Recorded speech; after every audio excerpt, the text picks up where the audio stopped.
नाज़रीन, प्रोग्राम सनत व मैशत में डॉक्टर शाहिद रजा की जन्म से खुशामदीद।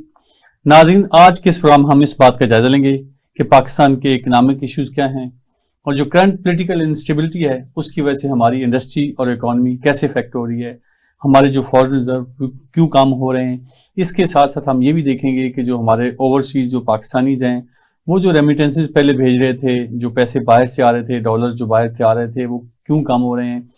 इस तमाम चीज़ों के लिए हमारे प्रोग्राम में सबसे पहले मैं अपने मेहमानों का तारुफ करता चलूँ। हमारे साथ मौजूद हैं बिलाल हैदर चट्टा साहब। चट्टा साहब, welcome to the program. Sir, thank you. हमारे दूसरे मेहमान असद नवीद साहब, एनालिस्ट हैं। Thank you sir. नवीद साहब, आपको भी वेलकम टू द प्रोग्राम। शुक्रिया जनाब। चट्टा साहब, सबसे पहले मैं आपसे क्वेश्चन ये करूंगा कि पाकिस्तान के इस वक्त जो करंट पॉलिटिकल इंस्टेबिलिटी है जी, उसकी वजह से कौन कौन से इश्यूज जो लग रहे हैं इस वक्त, करंट कौन कौन से इश्यूज हैं? सर, पॉलिटिकल इंस्टेबिलिटी हमारे मुल्क का इस टाइम सबसे बड़ा मसला है, क्योंकि जाहिर है कि हमारी इकोनॉमिक स्टेबिलिटी तभी आएगी जब पॉलिटिकली हम स्टेबल होंगे। और हमारे मुल्क के अंदर अभी जो करंट सिचुएशन है कि वफाकी एक हुकूमत आई, एक पाकिस्तान तहरीक इंसाफ की हुकूमत थी, इन्होंने रजीम चेंज का नाम दिया और एक सेटअप आया, एक नया सेटअप आया यहाँ पर। और ऑल्दो वो एक आइनी कहते हैं कि आइन के थ्रू आए और आइन के तहत आए, जो कुछ उन्होंने किया, उन्होंने वोट ऑफ कॉन्फिडेंस लिया, अपने नंबर्स पूरे किए और उसके बाद एक नया सेटअप पाकिस्तान में लेके आए। लेकिन उसके बावजूद उनके पास सिर्फ वफाकी हुकूमत थी। एक वफाकी हुकूमत यानी जो 27 किलोमीटर का एरिया कहा जाता है, वहां पर मुस्लिम लीग नून की हुकूमत, केपीके पंजाब के अंदर पाकिस्तान तहरीक इंसाफ की हुकूमत, as usual, and it's been almost 15 years Pakistan People's Party in Sindh, और Balochistan almost divided through all the parties। बाप पार्टी बनी and it was all developed और सब कुछ इसे किया गया। अब इस सिचुएशन के अंदर हमारा जब भी कोई फॉरेन इन्वेस्टर या बाहर से हमारे overseas Pakistani they can analyse कि पाकिस्तान के अंदर इस टाइम पे स्टेबिलिटी नहीं है। पॉलिटिकल स्टेबिलिटी इट मीन्स कि जब कोई स्टेबल गवर्नमेंट आए जिसके पास पूरा टेन्योर हो, एवरीबॉडी नोज कि किसी के पास भी, अब जैसे वफाकी हुकूमत है, इनके पास इन्हें चाहिए ये था कि इलेक्शंस करवाते, ये इलेक्शंस करवाकर हुकूमत में जो पार्टी जीतती प्रॉपरली वो आती और आके अपना टेन्योर पूरा करती। इन्होंने अपने केसेस सेटल करने के लिए, एक्चुअली अगर हम सिचुएशन देखें overall, who is the beneficiary of all of it, वो ये खुद से हैं। इन्होंने अपने केसेस सेटल अप करने के लिए ये सारा टाइम टेक अप किया। मुल्क की इकोनॉमी इंप्रूव करने आए नहीं थे। तो वही जो सियासतदान हमेशा से, तो बिल्कुल ठीक, मैं कह रहा था कि जो चीज़ा आपको लगते हैं जो इकोनॉमिक इश्यूज हैं जी, उसमें डॉलर्स के वाले से फॉरेन सर देखिए, डॉलर तो ऑब्वियसली हकदार साहब की बात करें तो हमें कहा जाता था कि वो बहुत बड़े इकोनॉमिस्ट हैं और आएंगे पाकिस्तान तो आकर डॉलर की ऊंची उड़ान को कंट्रोल करेंगे। इसी तरह पहले मिफ्ता इस्माइल साहब को, एक्चुअली हमारी economy is directly connected to, मैं इसलिए पॉलिटिकली बार बार इसलिए बात करता हूं कि ये लोग हैं जिन्होंने आपकी इकोनॉमी को इंप्रूव करना है। आपकी इकोनॉमी को सेटल डाउन करने वाली यही पार्टीज, यही हुकूमत है जिसने आपकी इकोनॉमी को सेटल अप करना है। इनके अलावा तो और ऑप्शन कोई नहीं है। तो जब ये आए थे, आने से पहले बड़े वादे किए थे इन्होंने कि हम इस मुल्क की इकोनॉमी को ठीक करेंगे। इमरान खान साहब, उनके दौर के अंदर 150 रुपए का लीटर पेट्रोल था and everybody in the opposition was criticising कि किस तरह से इस मुल्क के अंदर 150 रुपए लीटर पेट्रोल अफोर्ड किया जाता है एंड ऑल अदर जो सब चीजें थी जो महंगाई की शरह थी, इन्होंने आकर 3 गुना बढ़ा दी है और रीजन इज पॉलिटिकल इंस्टेबिलिटी। अच्छा जी, ऐसे नवीद साहब, आप क्या देखते हैं कि जो इस वक्त पाकिस्तान के मेजर इकोनॉमिक इश्यूज कौन कौन से हैं? सर, जैसे चट्टा साहब ने कहा है, बड़ी क्लियर एंड कट बात है that political stability is directly related to economic stability and vice versa. जो बड़े मसाइल इकोनॉमी को लेके, उसमें सबसे बड़ा मसला है ट्रस्ट डेफिसिट का। आपकी मार्केट, डोमेस्टिक मार्केट, FDI, आपके फॉरेन रेमिटेंसेज ट्रस्ट मांगते हैं आपकी हुकूमतों पे। बड़ा सवाल यहाँ पे पैदा हो जाता है कि हुकूमत आपको ट्रस्ट दे सकती है या स्टेट आपको ट्रस्ट दे सकती है। इसके अंदर इंडस्ट्रियलाइजेशन की बात कर लें, इसके अंदर आप अपने एग्रीकल्चर सेक्टर की बात कर लें, तमाम तर सेक्टर्स की आप बात कर लें, Pakistan is struggling really really hard. एक जो बड़ा मसला पाकिस्तान की इकोनॉमी को घेरा हुआ है वो आपका सर्कुलर डेब्ट है। आपकी इंपोर्ट्स, आपका तेल, आपकी एनर्जी सेक्टर, बहुत बड़ा गर्दिशी कर्जे का जो बड़ी बुनियाद है वो आपके इंपोर्ट्स है। इंपोर्ट सेक्टर को आप कट ऑफ कर नहीं सकते।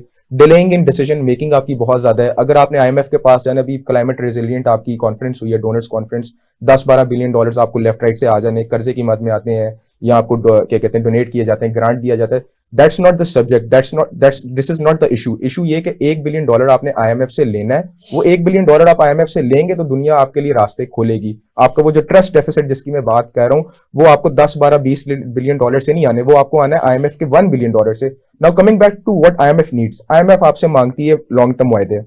9th सेशन आपका रिव्यू पड़ा हुआ है, अभी रिव्यू पे गया है। उसमें वो मांगते हैं कि जी आपके जितने भी आ रहे हैं खसारे इसको पूरा करें, जो आपका इनकम टैक्स का डेफिसिट आ रहा है इसको पूरा करें, आपने लेवीज लगानी थी वो पूरी करें, सब्सिडी देनी थी अच्छा ऐसा आपने साहब खत्म मुझे ये करें। बताएं, वो तो बिल्कुल ठीक है, जो डॉलर्स है अब देखें कि वो कहाँ से 180 से शुरू हुआ, 200 इस वक्त 250 पे एक्चुअली खड़ा है वो, जो ओपन मार्केट में। Exactly. गवर्नमेंट तो क्लेम कहती है 224 पे है। तो इसको मुझे बताएं, इसके हवाले से क्या गवर्नमेंट क्या करे? अब सर देखें डॉलर आपका, आपने अच्छा सवाल पूछा। डॉलर इस वक्त पाकिस्तान में 3 रेट में मिल रहा है, एक इंटरबैंक में, एक ओपन मार्केट में और एक आपका जो ब्लैक मार्केट में मिल रहा है। तीनों रेट्स 30-30 रुपए का इन तीनों में फर्क है। इंटरनेशनल मार्केट में डॉलर की कीमत अगर आज ओपन मार्केट को कंपेयर किया जाए तो 260-65 उसकी कम से कम रेट बनता है। अगर आप इंटरनेशनल से करें, हमने उसको मसनूई तौर पे रोक के रखा हुआ है 225 पे, जिसकी वजह से हमारा जो ब्लैक में जा रहा है, अब आप देखें अफगानिस्तान से जो बॉर्डर के रेडियो में बैठ के, खोतों में बैठ के आपका डॉलर जा रहा है। 4.7 बिलियन डॉलर्स आपके फॉरेन एक्सचेंज रिजर्व्स रह गए हैं। 8.3 बिलियन डॉलर्स आपने इस फिजिकल ईयर के एंड पे देने, 73 बिलियन डॉलर्स आपने 3 साल की मद में देने।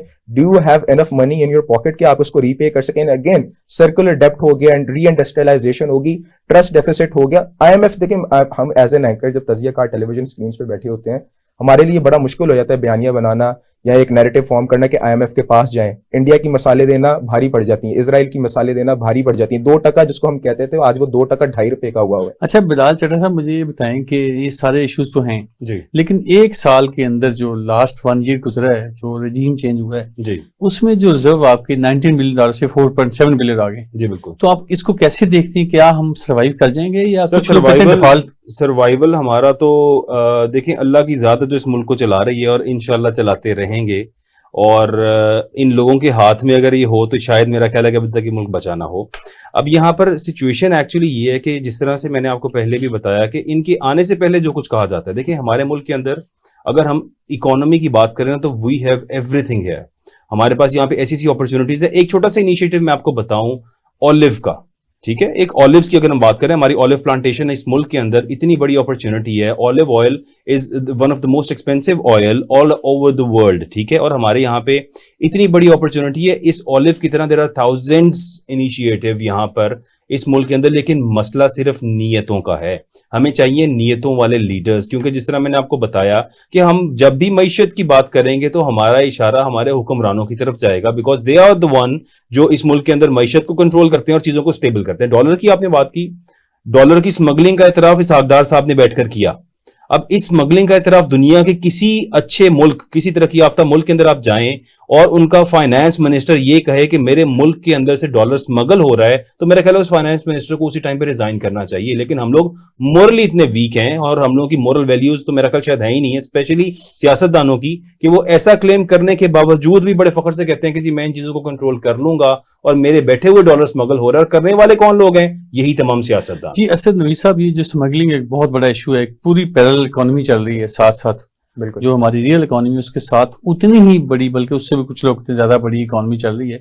तो इसको कैसे देखते हैं आप स्मगलिंग सर को? जब मुल्क में आपके जो बिग हंक्स होते हैं, एलिफेंट्स होते हैं, सरमाया इन्हीं का ही होता है। जब मुल्क के हालात खराब हो रहे थे, उन्होंने देख के अगला कदम उठाना होता है। आपकी मुल्क की जो एलीट है, अभी आपका आटा गंदम चीनी का बहरान चल रहा था, वो बहरान पैदा किए जाते हैं हमारे मुल्क में, बहरान पैदा किया जाता है ताकि एलीट को सेटिस्फाई किया जाए, ताकि एलीट को किसी ना किसी तरीके से अकोमोडेट किया जाए। पाकिस्तान के अंदर डॉलर्स, मैंने अगेन जैसे पिछले अपने बात की थी कि ओपन मार्केट में डॉलर आपको 265-270 रुपए का होना चाहिए। आप 225 रुपए का आप मार्केट्स में दे रहे हैं, तो ब्लैक तो आपका अच्छा होगा। ऐसा नहीं साहब, ये तो बिल्कुल ठीक है। मुझे ये बताएं, जो हमारी बेसिक नेसेसिटीज हैं, जैसे हमारी गंदम है, चना है, फ्रूट्स हैं, वेजिटेबल्स हैं, जो बेसिक जो हमारी फूड आइटम्स हैं, कमोडिटी, वो मुझे आप बताएं कि उनकी प्राइसेस चलें। डॉलर्स तो हमारे इश्यूज हैं, चले जी, हमने रिजर्व, हमारे रिजर्व्स हैं, उसके इश्यूज हैं, लेकिन जो हमारी जो बेसिक नेसेसिटीज ऑफ लाइफ हैं, उनकी प्राइसेस बहुत स्पीड से बढ़ रही हैं।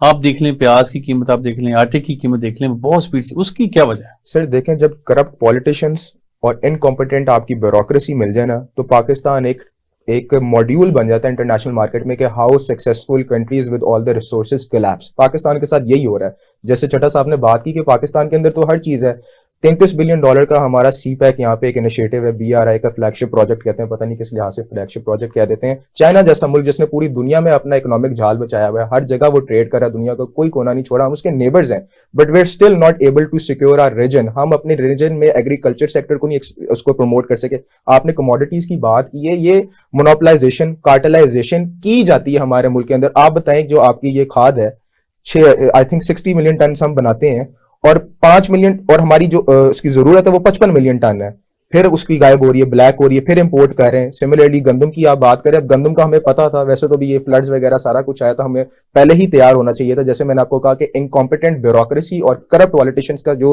यहाँ पे एक नेक्सस है, इस नेक्सस की वजह से हमारे मुल्क के अंदर जितनी भी ये जिस मर्जी चीज आपको मैं 500 बिलियन ला के भी दे दूं, जैसे CPEC एक प्रोजेक्ट है, $55 बिलियन पे चला गया हुआ है, वो प्रोजेक्ट पड़ा हुआ है वहां पे, वो प्रोजेक्ट कहीं नहीं जा रहा, लेकिन उसका अभी तक सेकंड फेज हम अबूर नहीं कर सके, just because of this stupid nexus going between our country, these politicians. अच्छा ऐसे साहब, ये बिल्कुल ठीक है। अच्छा चट्टा साहब, मैं आपसे एक question, CPEC is China Pakistan economic corridor, real game changer. ठीक है, इस पे आप देखें कोई $60 बिलियन की इन्वेस्टमेंट हुई लास्ट 5 इयर्स में, अब उसका फेज 2 शुरू चल रहा है, फेज 3 भी होने शुरू वाला है। तो आप कैसे देखते हैं कि क्या ये एक सक्सेसफुल है, या अभी इसके हवाले से आप समझते हैं कि अभी इस पे काम होने वाला है, या कुछ लोग कहते हैं ये स्लो डाउन हो गया है? क्या वाकई ऐसा इशू है? प्रॉब्लम ये है कि इंटरनेशनली हमारे मुल्क को कंट्रोल किया जाता है। यहाँ पे अगर हम बात करें अमेरिका की, तो America has a great influence on our country, और हमारे मुल्क में कोई भी ऐसा काम जो हमारे मुल्क के लिए बेहतर होगा उसे नहीं करने दिया जाएगा। CPEC के डिलेज देख लें आप यहाँ पे हमारे मुल्क के अंदर लोड शेडिंग है, बिजली, ठीक है, सबसे आसान and the cheapest and the quickest dam which is to be created वो है कालाबाग डैम। आज तक Kalabagh dam sir it is the easiest, क्योंकि वो नेचुरली अल्लाह की तरफ से एक ऐसा प्लेन बना हुआ है, if you do the research on that, सबसे कम कॉस्ट वाला और सबसे इजी टू क्रिएट वो कालाबाग डैम है, लेकिन उसको क्रिएट नहीं करने दिया जा रहा पाकिस्तान के अंदर। अगर कालाबाग डैम बन जाए, जिस तरह से मैं तो शायद उस टाइम पे था भी नहीं, लेकिन मेरे साथ एक सीनियर उस दिन बैठे हुए थे, उन्होंने मुझे बताया कि जब मंगला डैम बना और पाकिस्तान के अंदर हम लोग इलेक्ट्रिसिटी में सरप्लस हो गया, और यहाँ पे लोगों के पास हर घर के अंदर लोग इलेक्ट्रिक हीटर्स इस्तेमाल करते थे घरों में सर्दियों के अंदर, एंड बिजली इतनी सस्ती थी और इतनी वाफर थी, और पाकिस्तान सोच रहा था इसको इंडिया एक्सपोर्ट करने का एट दैट टाइम। उसके बाद क्या हुआ, इंटरनेशनल इन्फ्लुएंस की वजह से पाकिस्तान के अंदर यहाँ पे कोई भी काम नहीं कर सकते आप। जिस तरह से मैंने आपको डैम्स की मिसाल दी, इंडिया ने सैकड़ों डैम्स बना लिए इस टेन्योर के अंदर। इंडिया के अंदर क्या किया उन्होंने जागीरदाराना निजाम खत्म किया वहां पे अगर आप देखें लैंड रिफॉर्म्स, वहां पे उन्होंने रिस्ट्रिक्ट कर दिया, जागीरदारों को खत्म कर दिया। हमारे यहाँ पे तो 4-4, 500-500 मुरब्बे, मेरे दोस्त हैं 400-400, 500-500 मुरब्बे के मालिक हैं सर, एक फैमिली। मुझे वो तो बिल्कुल ठीक है, मैं आपसे बात करता था। असद साहब, मैं आपसे क्वेश्चन करूंगा डैम्स के वाले से। बहुत बड़ा एक सेक्टर है जो लास्ट 40 ईयर्स में हमने जो 2-4 बड़े डैम्स बनाए, उसके बाद हम डैम्स नहीं बना सकते, तो उसकी क्या वजह लगती है कि डैम्स क्यों नहीं हम बना सके? सर वेरी वेल सेड के छोटे बड़े dams is need of the hour. हर साल अब ये फ्लडिंग वगैरह भी आ रही है, क्लाइमेट चेंज का भी एक फिनोमेना चल रहा है, पानी की किल्लत भी है। Pakistan will be scarce I guess in 2025 और 2030 कहा जा रहा है। यूनाइटेड नेशंस भी यहाँ पे हिंट दे रहा है। पैसा होना चाहिए ना सर डैम्स बनाने के लिए, फिर आपके पॉलिटिकल कंसेंसस होना चाहिए। अब Kalabagh dam is need of the hour. अगर कालाबाग डैम बन जाता है, आपके एनर्जी रिसोर्सेज आपके मुल्क के अंदर काफी सारी चीजें सही हो जाएं, लेकिन कालाबाग डैम मुशर्रफ के जमाने से लगा है, गर्दन काटने के लिए तैयार है, लेकिन हम कालाबाग डैम बनाने के लिए तैयार नहीं है। सिमिलरली अगर बात कीजिए पाकिस्तान की, जो again we lack governance over here as well. India वहां पे बैठा, हमारा उनके साथ सिंदास मुआहदा हुआ था, हमारा उनके साथ इंडस वाटर ट्रीटी हुई थी। उसके अंदर डिसाइड किया गया था कि भाई 2 दरिया हमारे हैं, 2 दरिया आपके हैं, पानी आप जाएंगे अरेबियन सी में तोड़ देंगे। लेकिन आप अपने पाकिस्तान इंडिया के बॉर्डर में इंडिया कोई डैम नहीं बनाएगा कि पाकिस्तान का पानी रुके। हमने इसका मुआहदा पूरा, हमने इस मुआहदे पे चले, लेकिन उसका मकसद ये नहीं था कि हम पानी को जाया कर दें। आज इंडिया हमारे हर बॉर्डर के साथ छोटे छोटे डैम्स बना रहा है। हम यहाँ बैठ के इंडिया को तो क्रिटिक करते हैं कि भाई आप सिंदास मुआहदे की आप खिलाफ वर्जी कर रहे हो, भाई आप डैम बना लो। आप तो एक डैम आप जो आपके मुल्क का सबसे बड़ी नीड ऑफ द आवर है। अच्छा साहब, एक छोटी सी ब्रेक लेनी है। नाज़रीन, यहाँ पे हम छोटी सी ब्रेक लेंगे। बहुत अहम इशू है डैम्स के हवाले से, वाटर के हवाले से हम बात कर रहे थे। गुफ्तगू सिलसिला दोबारा यहीं से शुरू करेंगे। Stay with us.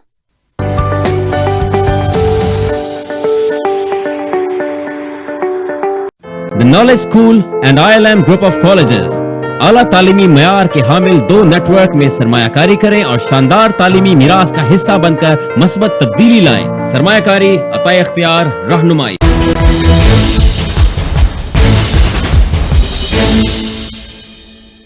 स्पेशल जो टीवी है one of the best channel है। इसकी जो पूरी टीम है इन्होंने बहुत बड़ी स्ट्रगल्स की और बहुत अच्छा इनिशिएटिव लिया। ये जो चैनल है इसकी ख़ास खसूसियात मैं बताता चलूँ कि दीन से रिलेटेड है, इस्लामिक पॉइंट ऑफ व्यू से है और पॉलिटिशियन पॉइंट ऑफ व्यू से है, और जितने ब्यूरोक्रेट्स हैं उनके साथ इनका बड़ा अच्छा कोऑर्डिनेशंस है मुल्क की सूरत हाल के हवाले से। और जो ख़ास तौर पे जो विजन है इनका वो है टूरिस्ट प्लेस, उसको भी डिस्कवरी की तरह कवर करेंगे। और इसमें हमारे मोस्ट सीनियर जो जर्नलिस्ट हैं leading side of the all over the Pakistan, उनकी बहुत अच्छी कोऑर्डिनेशंस है। इनमें बड़े खूबसूरत इसमें एंकर्स हैं, टीम बड़ी अच्छी, one of the best team है समझता हूँ पाकिस्तान की। जिस तरह हमारे जो बड़े चैनल्स हैं पाकिस्तान के बहुत बहुत बड़े नाम हैं, मैं समझता हूँ आई होप सो इंशाल्लाह ट्राई माय बेस्ट कि ये जो टीम है इस चैनल को उनके साथ लाकर खड़ा करेगी।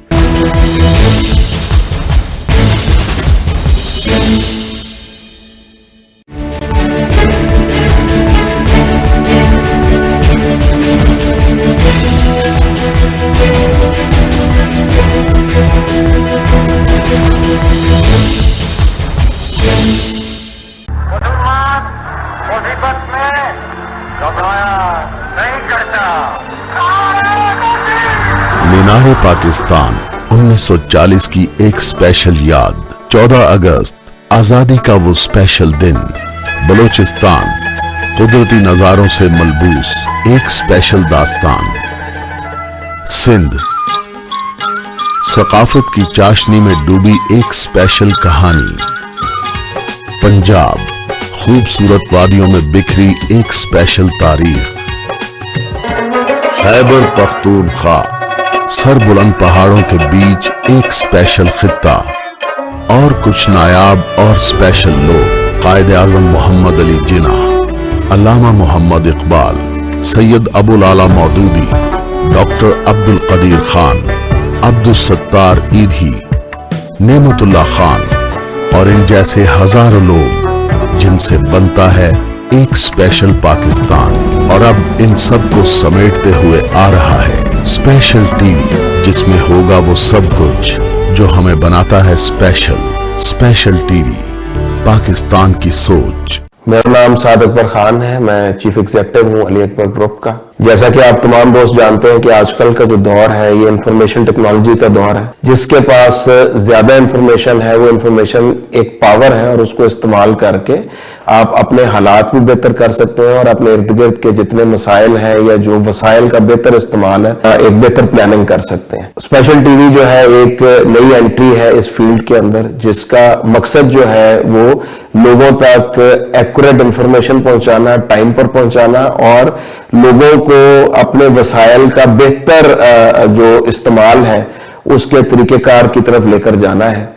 और मैं समझता हूं कि एक बड़ा गैप है इस मार्केट के अंदर एक्यूरेट इंफॉर्मेशन लोगों तक पहुंचाने का। सच्चाई जो है वो वेरिफिकेशन ऑफ न्यूज जो है वो आहिस्ता आहिस्ता खत्म होती जा रही है, लेकिन स्पेशल टीवी की एंट्री से इंशाल्लाह ये जो एक गैप क्रिएट हुआ है इसमें बेहतरी मिलेगी और तमाम दोस्त जो इसको फॉलो करेंगे और जो इसको देखेंगे वो अपनी मालूमात में भी इजाफा करेंगे और अपने कारोबार को भी बेहतर तरीके से चलाने के काबिल होंगे। बहुत शुक्रिया।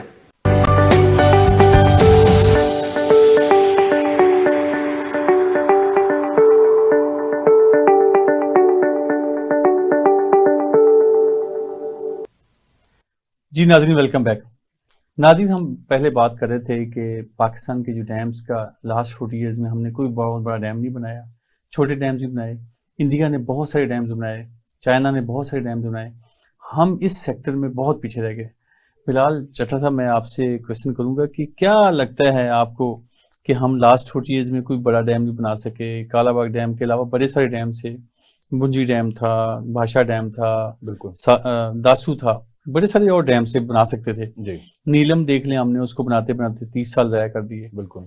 तो आप क्या समझते हैं कि जो डैम्स के हवाले से कोई अभी लगता है कि नियर फ्यूचर में कुछ इस पे जो काम गवर्नमेंट ने क्लेम किया था लास्ट 5 ईयर्स में जी, दासू पे, भाषा पे और मोहम्मद डैम पे काम शुरू होता है, उसके हवाले से क्या है आपको लगता है? अच्छा, डैम्स की सर आपने बात की। जाहिर है मैंने आपको जिस तरह से बताया कि इंटरनेशनल इन्फ्लुएंस हमारे मुल्क के ऊपर, जो international powers and they don't want कि हम किसी भी तरह से तरक्की करें। हमारा हमसाया मुल्क, हम एक ही डेट पे आज़ाद हुए, हम भी और हिंदुस्तान भी। आज हिंदुस्तान की इकोनॉमी की बात करें और हम अपनी इकोनॉमी की बात करें तो शायद ज़मीन आसमान का फ़र्क है। रीज़न बिहाइंड इज़ कि अमेरिका ने इंडिया को कहा, मोदी को कहा कि तुमने रशिया के साथ जो है वो अपने इकोनॉमिक टाइज नहीं रखने, उससे चीज़ें इंपोर्ट नहीं करनी, कुछ भी नहीं किया। मोदी ने तो सब कुछ किया, उसने कहा जी मैं आपका एलाई हूं, आपका मुलाजिम नहीं हूं। सो उसके बावजूद उसने रशिया से ऑयल भी इंपोर्ट किया, गंदम भी किया और अपने मकसद, अपने फायदे के लिए सब कुछ किया। America could do nothing.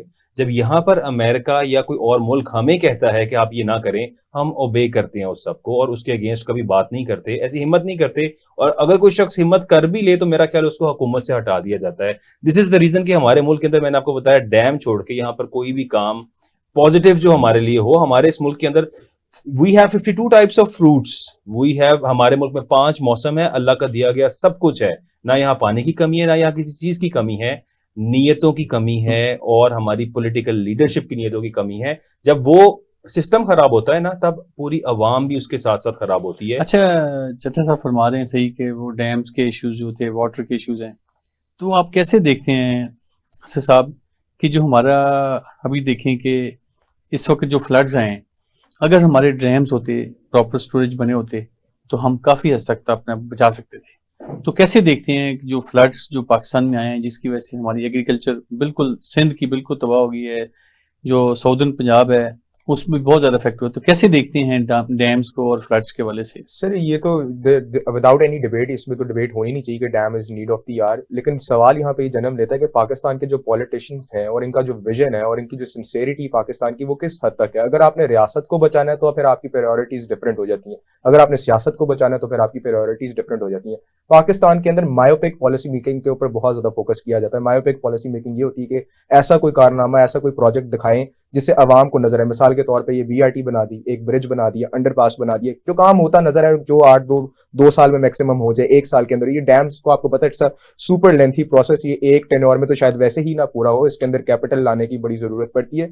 ये वो प्रोजेक्ट्स होते हैं, अगर आप रियासत के साथ सिंसेयर होंगे तो आप उस तरफ जाएंगे। आप अपना एजुकेशन सेक्टर देख लें, आज तबाहकुन है, आप अपना हेल्थ सेक्टर देख लें, आज तबाहकुन है। ये आपकी प्रायोरिटीज डिसाइड करती हैं कि आपने अगर रियासत को बचाना है तो आपको इधर काम करना पड़ेगा। आपने बात की फ्लड का, आज हम जैसे तजियाकार यहाँ पे चैनल पे बैठ के आपको बता सकते हैं कि Pakistan will go ahead next year and will face the same flood catastrophe one more time. और इसी तरह की डोनर कॉन्फ्रेंस होगी जहां पे पाकिस्तान को कशकोल लेके जाना पड़ने के भाई हमारी मदद करें। अब पाकिस्तान अगर अपने मुल्क के साथ सिंसेयर है तो ये जो कालाबाग डैम हो गया, जितने भी डैम्स हो गए, क्या हमारी जरूरत नहीं है? वहां पे आप देख लें सिंध के अंदर जो कराची का हाल है, आज पूरा पाकिस्तान बल्दियाती इलेक्शन करवा दें, एमपीएम की जोड़ तोड़ की सियासत हो रही है। Pakistan it's very diverse in politics, हर जगह इतनी बाइपोलैरिटी देखी जा रही है। लेकिन कोई डिस्कस कर रहा है कि भाई कराची का अगर तुमने मेयर बनाना है, हैदराबाद का तुमने मेयर बनाना है, वो जो तुम यहाँ पे नाले और तुम्हारे यहाँ पे जो चीजें हो रही हैं, अभी मौसम में मानसून सीजन आना है तो आपका सारा कराची भर जाना है। अच्छा, इसके लिए डैम की तो ये जरूरत नहीं बिल्कुल है। ठीक है, मैं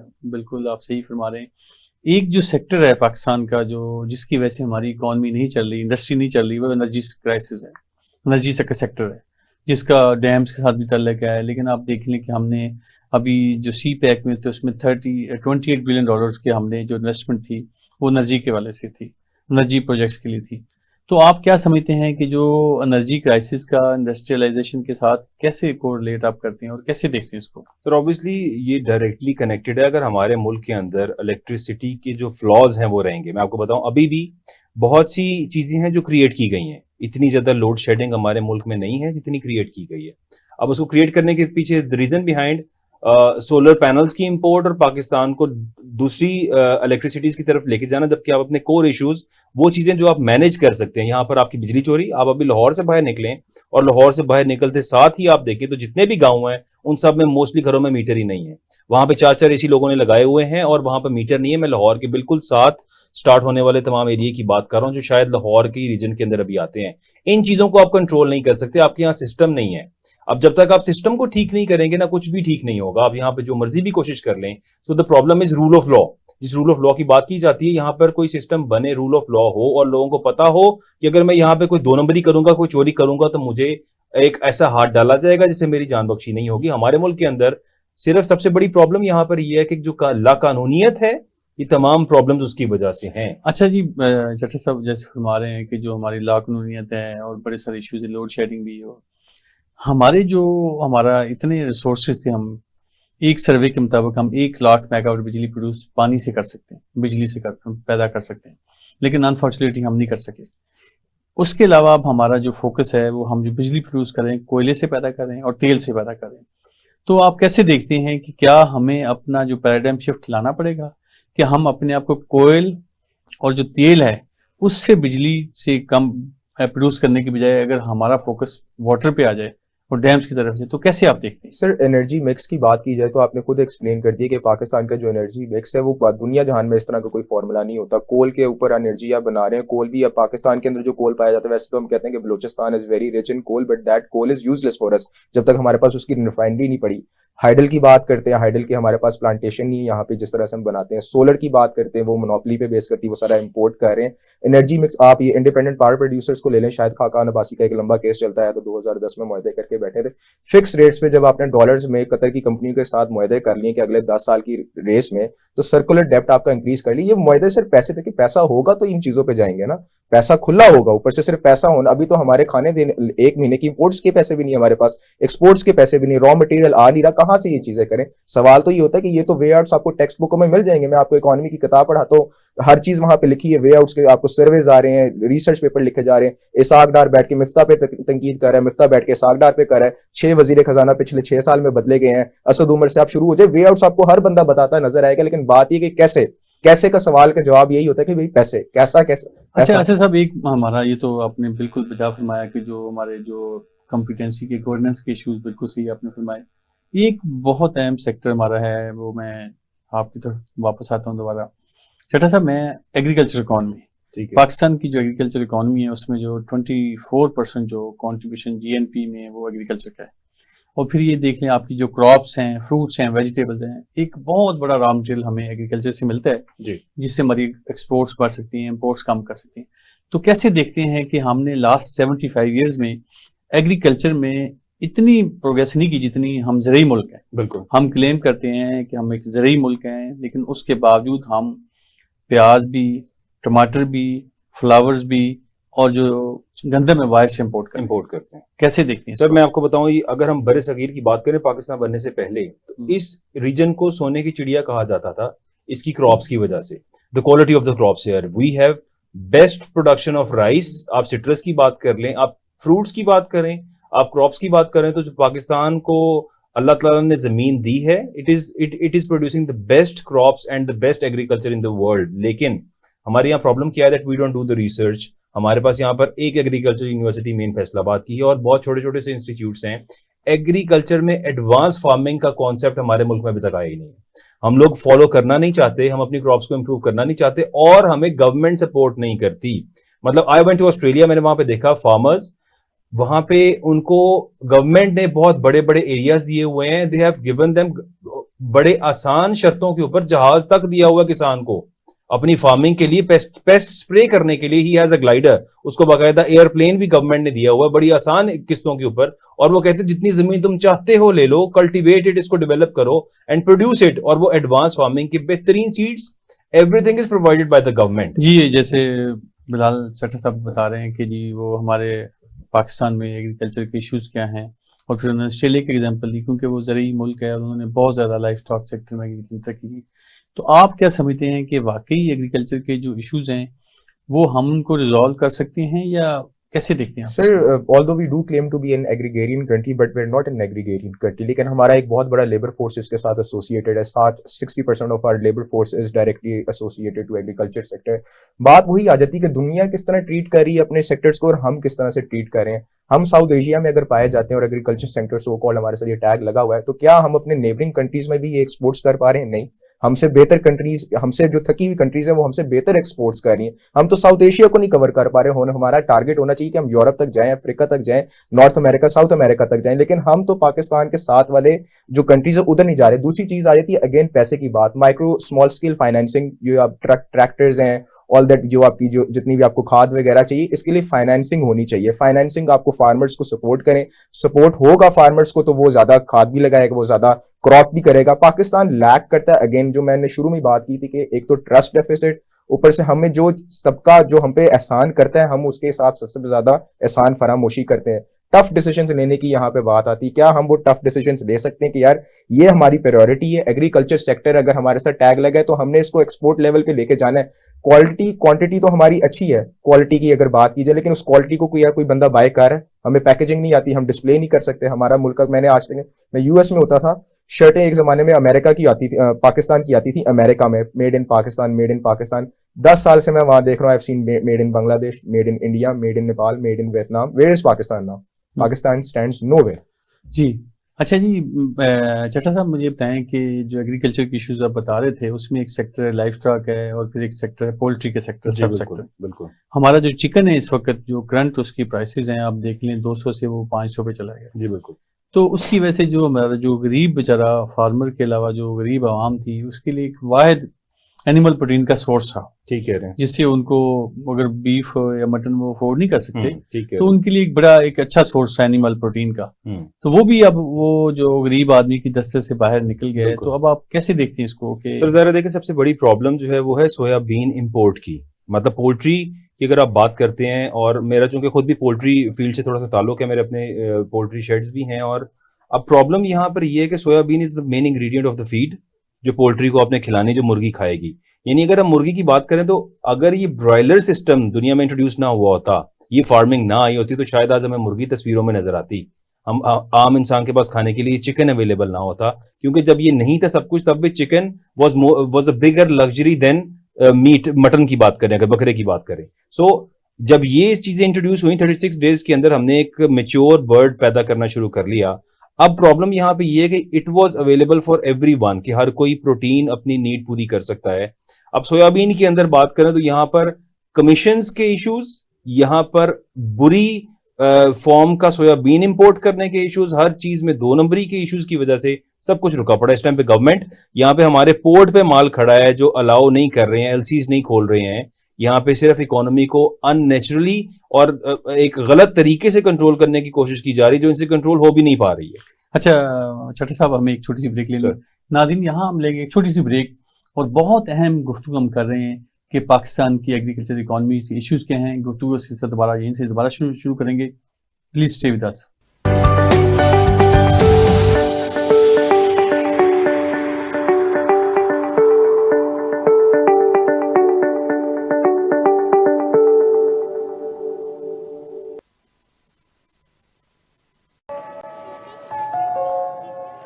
डॉक्टर बनना मेरा ख्वाब था।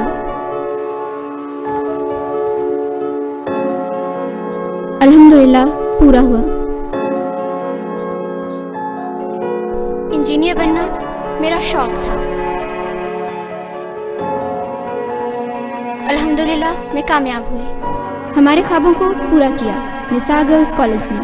Nisar Girls Colleges, ultimate environment, highly qualified faculty, purpose-built campus, air-conditioned classrooms और laboratories, जदीद तरीन कंप्यूटर लैब, शानदार लाइब्रेरी, आरामदेह कैफेटेरिया, हैवी ड्यूटी जनरेटर्स और ट्रांसपोर्ट की सहूलत के साथ निसार गर्ल्स कॉलेजेस दाखिले जारी हैं। FSC pre medical, pre engineering, ICS, ICOM, FA, BCom, BSc, BA, Nisar girls colleges adjacent Heera CNG, GT road Kharian. Phone 053-7611-897 up to 99। Special TV को अल्लाह की जात कामयाबी से हम किनार करे।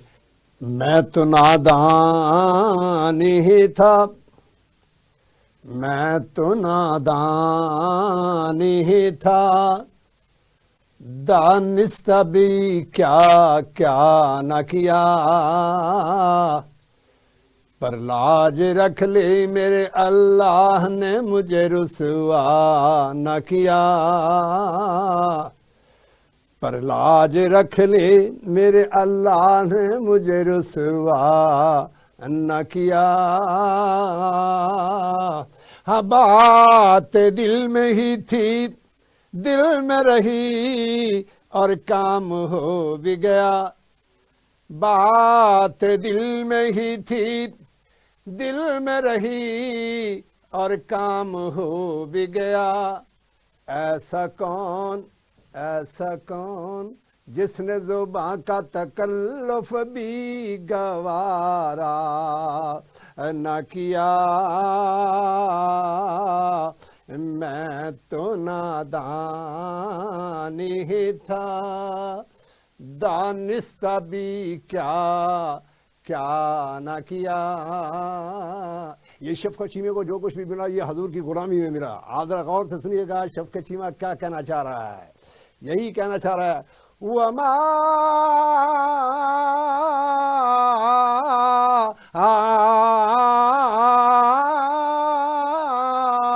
अर्सलनाका इल्ला रहमतल लिल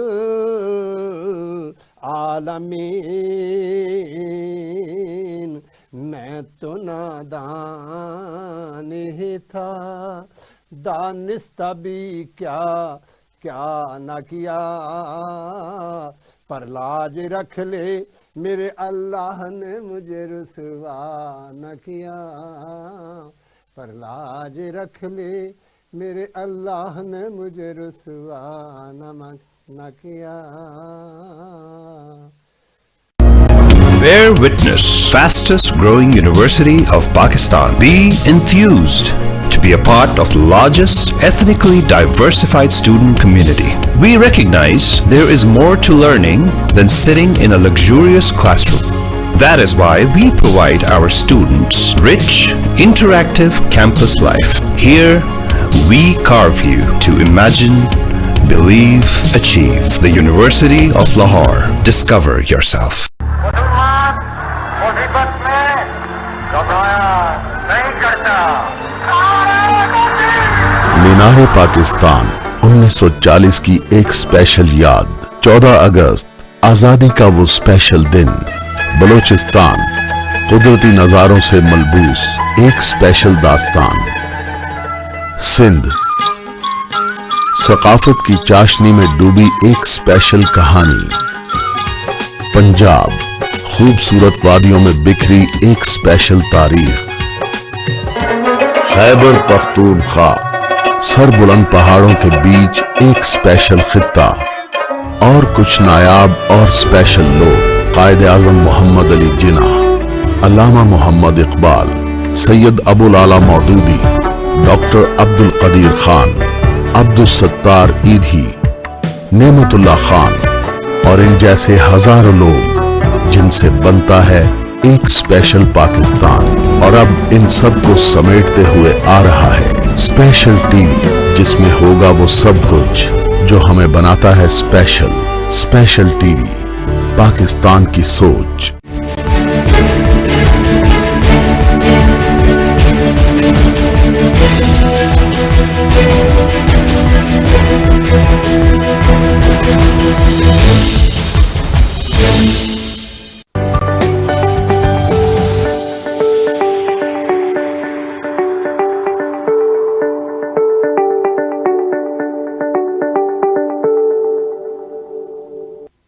जी नाज़रीन, वेलकम बैक।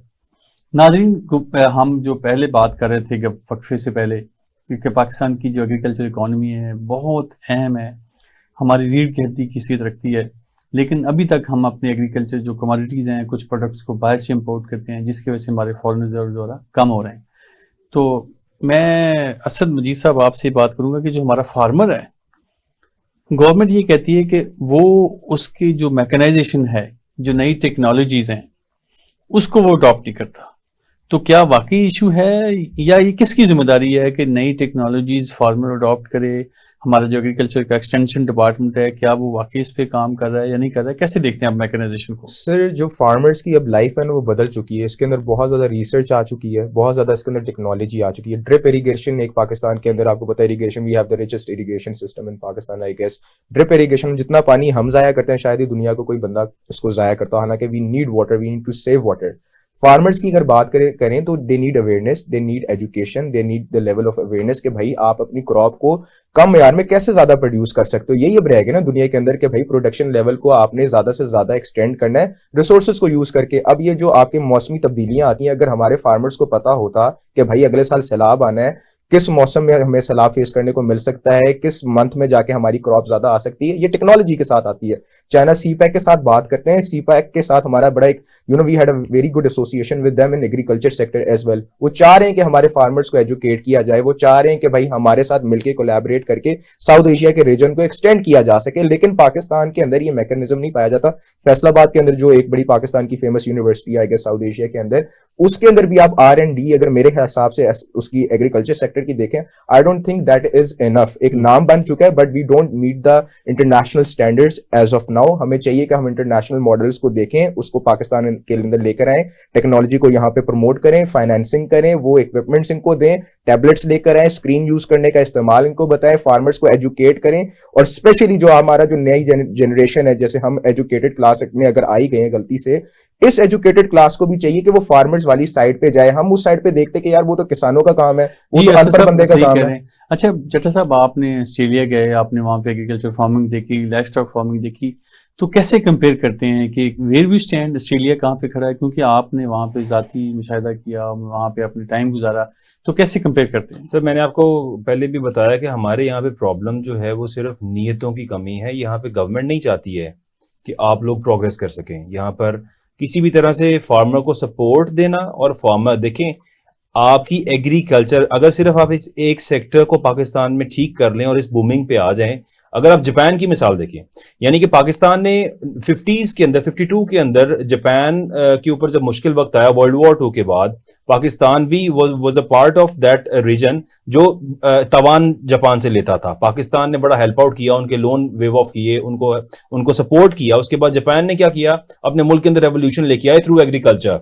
उन्होंने अपनी टोटल रोड्स डेवलप की, एग्रीकल्चर को इंप्रूव किया, और अपने मुल्क के अंदर एग्रीकल्चर के थ्रू रेवोल्यूशन लेके आए। आज 2000 बिलियन डॉलर प्लस इकोनॉमी के साथ Japan has everything in their country, दुनिया की one of the best living country, यानी हर लिहाज से they have the perfect standards. तो रीजन क्या है, एग्रीकल्चर से स्टार्ट हुआ था वो मुल्क, और अब वो मुल्क वो है कि पाकिस्तान के कई कर्जे कई बार वो माफ कर चुका है, आपका एहसान भी उतार चुका है। लेकिन पाकिस्तान आज किन हालात पे है, एंड द रीजन, जिस तरह असद ने भी बात की, जाहिर बात है हमारा जो पढ़ा लिखा तबका है वो एग्रीकल्चर साइड पे नहीं जाना चाहता। यहाँ पे हमारे ट्रेंड बन चुका है कि शायद फार्मर एक अनपढ़ इंसान ही होगा, पढ़ा लिखा बंदा फार्मर नहीं हो सकता। मैं खुद चूंकि जट फैमिली से हूं, और हम लोगों का एग्रीकल्चर सेक्टर हमेशा से रहा है। हम लोगों में भी पढ़े लिखे जो लोग हैं वो पढ़ने लिखने के बाद एग्रीकल्चर साइड पे नहीं जाते। द रीजन इज कि there is no much support here. यहाँ पे और बहुत से अच्छे बिजनेस अपॉर्चुनिटीज हैं यहाँ पे, और बहुत सी इन्वेस्टमेंट्स है जो बंदा कर लेता है। एग्रीकल्चर से बेटर रिटर्न आपको वहां पे देते हैं, लेकिन मेरे मुताबिक यहाँ पे एग्रीकल्चर पे फोकस करना चाहिए। एक नार्क G1 यानी गार्लिक के अंदर एक सीड इंट्रोड्यूस किया हमारी नेशनल एग्रीकल्चर रिसर्च काउंसिल ने पाकिस्तान के अंदर, that is a revolutionary seed. इस टाइम पे मैंने खुद भी क्रॉप लगाई हुई है, और उसका जो रेट इस टाइम पे मार्केट में हो चुका है, यानी that is a great initiative. और एक लेसन, एक चीज है, हमारे पास यहाँ पे थाउजेंड्स ऑफ चीजें हैं। इसी तरह से अगर जिस तरह हमने G1 का सीड इंट्रोड्यूस किया है, हम बाकी चीजों के सीड्स इंट्रोड्यूस करेंगे तो हमारे मुल्क में एग्रीकल्चर विल इंप्रूव अलॉट। जी चट्टा साहब सही फरमा रहे थे कि एग्रीकल्चर जो मैकेनाइजेशन है, एग्रीकल्चर जो नई टेक्नोलॉजीज को हमारा फार्मर को अडॉप्ट करना चाहिए, गवर्नमेंट को भी फैसिलिटेट, इसमें कोई शक नहीं। सर एक बहुत अहम शोबा है हमारा इंडस्ट्रियलाइजेशन का। अनफॉर्चुनेटली हम लास्ट 40 ईयर्स में जो इंडस्ट्री लगाई है वो उस तरह से बूम नहीं कर सकी। उसमें बहुत सारे फैक्टर थे, एनर्जी क्राइसिस था, फिर इंफ्रास्ट्रक्चर नहीं था। तो कैसे देखते हैं कि फ्यूचर के हवाले से, इंडस्ट्रियलाइजेशन के हवाले से कैसे देखते हैं? सर इंडस्ट्रियलाइजेशन का तो एक बेसिक फिनोमेना या एक फंडामेंटल्स होते हैं कि उनको चीज़ों की रिसोर्सेज की जरूरत पड़ती है। Biggest resource to that is energy. Power sector आपका होगा, बिजली चलती होगी। अब बिजली आपको महंगी पड़ रही है, क्या करना है ये बताएं। सरमायाकार ने इंडस्ट्री लगा के, चलती फिरती इंडस्ट्रियां क्लोज हो चुकी हैं पाकिस्तान के अंदर। एप्टमा की बात कर लें, all Pakistan textile association, Pakistan एक दफा टेक्सटाइल में भी बड़ा, इसने 52 की बात करें इकोनॉमिक टाइगर के तौर पे देखा जाता है, ऑल्दो ईस्ट पाकिस्तान में वो सारी चीजें थी, लेकिन इंडस्ट्रियां क्लोज हो रही हैं। अब क्लोज अपनी चलती फिरती दुकान को तो कोई बंदा बंद करना पसंद नहीं करेगा ना। कौन चाहेगा कि भाई हमारी जो रोटी चली, जहां से हमें रोटी, कपड़ा, मकान सारी चीजें आ रही, उसको क्यों बंद करें। एनर्जी सेक्टर आपके पास वहां पे नहीं है, आपको आपके डॉलर के रेट्स का नहीं पता। इंडस्ट्रियां किस चीज पे चलती हैं सर? रॉ मटेरियल पे चलती हैं, इंपोर्ट पे चलती हैं, एक्सपोर्ट पे चलती हैं। मार्केट को पता ही नहीं अगला वजीर खजाना कौन है, मार्केट को पता नहीं भाई किस रेट पे हमने चीजों को बुलाना है, मार्केट को पता ही नहीं भाई कि एनर्जी का क्या हिसाब किताब है। तो ये सारी चीजें अगर गवर्नमेंट उनको एक रोड मैप दे, इंसेंटिव्स दे, टैक्स में जरा थोड़ी सी आपको क्या कहते हैं रिडक्शन दे, और हमारा टैक्स नेट इतना बैडली इट्स स्ट्रक्चर्ड कि जो इंडस्ट्री वाला बंदा है वो देखें, सबसे बड़ी इंडस्ट्री आपका लगता है जो आपका फॉरेन इन्वेस्टर है, फॉरेन दुनिया के अंदर ये मैकेनिज्म है कि फॉरेन इन्वेस्टर्स आते हैं और वो इंडस्ट्रियां यहाँ पे आके इन्वेस्ट करते हैं। पाकिस्तान के अंदर अब आपके आगे टेररिज्म यहाँ पे है, एनर्जी क्राइसिस यहाँ पे है, तमाम we're in a state of crisis right now. Pakistan को डिक्लेयर करने की कोशिश ये 75 साल से कि पाकिस्तान एक फेल्ड स्टेट हो जाए, बैरूनी कुव्वतें तो नहीं कर सकी, लेकिन पाकिस्तान ने माशाल्लाह इधर कदम रख दिया हुआ है। जी अच्छा, जैसे असद साहब बता रहे थे कि इंडस्ट्रियलाइजेशन के इश्यूज बताते, आप कैसे देखते हैं एज ए एग्रीकल्चर, आपका बैकबोन? सर मैं आपको बताऊं, agriculture is also itself an industry. यहाँ पे हम जब मैं कोई क्रॉप लगाता हूँ, किसी भी किस्म की सब्जी की बात करें ना, तो फार्मर बेचारा 15 से 20 रुपए किलो बेच रहा होता है, और मार्केट के अंदर यहाँ पे कंज्यूमर 150 से 200 रुपए बाय कर रहा होता है पर केजी की मैं बात कर रहा हूँ। तो अब आप ये देखिए कि ये सिर्फ गवर्नमेंट का भी इशू नहीं है, मैंने आपको क्या बताया, रूल ऑफ लॉ जब होगा, यहाँ पे प्राइस चेकिंग वाले जब चीजें कंट्रोल में आएंगी तो ये सब कुछ ठीक होगा। फार्मर बेचारा 15 रुपए किलो बेचे और कंज्यूमर बायर जो है वो घर पे 200 रुपए किलो सब्जी खरीद रहा हो, तो इतना बड़ा गैप क्यों है? ये सब चीजें इट इज बिकॉज कि यहाँ पे हमारे यहाँ पे लॉ को फॉलो नहीं किया जाता। हम फूड अथॉरिटी की बात करें तो यहाँ पे पंजाब फूड अथॉरिटी बनी, बड़ा एक नाम था आयशा मुमताज का, बड़ा दबंग उन्होंने यहाँ पे आके काम किए। शायद एक हुकूमती इदारा उनका जो इंडस्ट्री थी उसके खिलाफ उसने एक्शन किया, आज हमें उसका नाम भी नहीं पता कि वो खातून कहाँ पे गई। बिल्कुल आपने बजा फरमाया। अब प्रोग्राम का जो आखिरी सेगमेंट चल रहा है जी, हमारी जो एक्सपोर्ट्स हैं जी, पिछले साल हम first time in the history काफी अरसे के बाद हम $32 बिलियन पे गए थे। एग्जैक्टली। अब इस दफा फिर हम एक्सपेक्ट कर रहे हैं कि $20-25 बिलियन पे आ जाएंगे जी। तो क्या समझते हैं, इसकी क्या वजूहत हैं कि जो हमारी एक्सपोर्ट्स हैं इस साल फिर कम हो जाएंगी? क्या वजूहत हैं? सर मैं हमेशा से ये बात करता हूँ कि इमरान खान का जो दौर रहा, को पाकिस्तान में दूध की नहरें नहीं बह रही थी, लेकिन अब के दौर से जब कंपैरिजन में बात आती है तो फिर हमें वो दौर बड़ा सुनहरी लगता है कि यार उस टाइम पे तो चीजें बहुत बेहतर थी, क्योंकि ये वो लोग थे जिन्होंने क्लेम किया था कि उस टाइम पे जो आपके मुश्किल हालात हैं इमरान खान के दौर के अंदर, हम आके इससे इंप्रूव करेंगे। अब जब हम इस कंपैरिजन में जाते तो इमरान खान का दौर हमें सुनहरी लगता है, जो शायद पूरी आवाम को लग रहा होगा, क्योंकि 3.5 गुना महंगाई बढ़ चुकी है। हर चीज के रेट्स यहाँ पे आप देखें तो आसमान से बातें हो रही हैं, चाहे वो गैस हो, इलेक्ट्रिसिटी हो, एनीथिंग। अब इंडस्ट्री को भी ये तमाम चीजें फॉलो करनी पड़े। जिस बंदे का 1 लाख रुपया बिल था जिस फैक्ट्री का, आज वो 3 लाख रुपया बिल दे रहा है। जब ये प्रॉब्लम होगी तो किस तरह से चीजें चलेंगी सर? जी, चट्टा साहब ने जैसे फरमा रहे हैं कि जो हमारे एक्सपोर्ट्स की वजूहत बता रहे थे, आप कैसे देखते हैं कि जो हमारी एक्सपोर्ट्स हैं वो कैसे बढ़ा सकते हैं? सर पाकिस्तान जिस स्टेट ऑफ क्राइसिस में ना, हमें हर पिछला दौर आने वाले दौर से बेहतर ही लगेगा। जिस क्राइसिस में हम इस दफा मुब्तला हैं, इसके लिए आपको डिसीजंस लेने पड़ने, टफ डिसीजंस लेने पड़ने, और पाकिस्तान को इस क्राइसिस से निकालने के लिए एक ही सेक्टर काफी है, और वो सेक्टर है एक्सपोर्ट सेक्टर। क्या आप अपने एक्सपोर्ट को देखिए, 2 ही तरीके होते हैं पैसे कमाने के, या तो आप अपने स्टेट बैंक में डॉलर छाप लें, वो आप छाप नहीं सकते, या तो फिर आप अपने ये करंट अकाउंट डेफिसिट और ट्रेड डेफिसिट को सरप्लस में लेके जाए। कोई चीज बनाएंगे, इंडस्ट्रियां खुलेंगी, एलसीज खुलेंगी, चीजें यहाँ पे प्रोड्यूस करेंगे, अपने रीजन को टारगेट करेंगे, तो हमारा एक्सपोर्ट लेवल ऊपर जाएगा। एक्सपोर्ट लेवल ऊपर जाएगा तो पाकिस्तान कमाएगा, कर्जे उतारेगा। जिस लूप होल में हम दाखिल हो चुके हैं ना, ये हर पिछला दौर हमें आने वाले दौर से बेहतर ही लगेगा, लेकिन अगेन हमें टफ डिसीजंस लेने पड़ने, यहाँ पे इंसेंटिव्स देने पड़ने, और एक क्लियर रोड मैप। देखिए पॉलिटिकल स्टेबिलिटी तो कई अभी आप चले जाएं कैपिटल हिल में चले जाएं, अमेरिका में चले जाएं, यूरोप में चले जाएं, ब्रेक्जिट के बाद वहां से अभी तक 4 वजीर आजम बदले गए हैं, लेकिन वो अपनी कुछ शोबों को पॉलिटिक्स से अलग रखते हैं। इकोनॉमी को पॉलिटिक्स से अलग रखना है, रिफॉर्म्स को पॉलिटिक्स से अलग रखना है, उसके लिए आप चार्टर। अच्छा असद साहब, हमारे प्रोग्राम का वक्त खत्म हो जाता है। असद नवीद साहब, आपके प्रोग्राम में आने का बहुत शुक्रिया। बिलाल चट्टा साहब, आपके भी प्रोग्राम में आने का बहुत शुक्रिया। नाज़रीन, आज हमने बात की कि पाकिस्तान के जो करंट इकोनॉमिक इश्यूज क्या हैं, फिर उनके सॉल्यूशंस क्या हैं, हमारे जो फॉरेन रिजर्व क्यों कम हो रहे हैं, और फिर वे फॉरवर्ड क्या है। इस पर हमने बहस की, बातचीत की। प्रोग्राम का वक्त खत्म हो जाता है। अगले प्रोग्राम में फिर एक नए सब्जेक्ट के साथ फिर हाजिर होंगे। तब तक के लिए इजाजत दीजिएगा। अल्लाह हाफिज। Bear witness.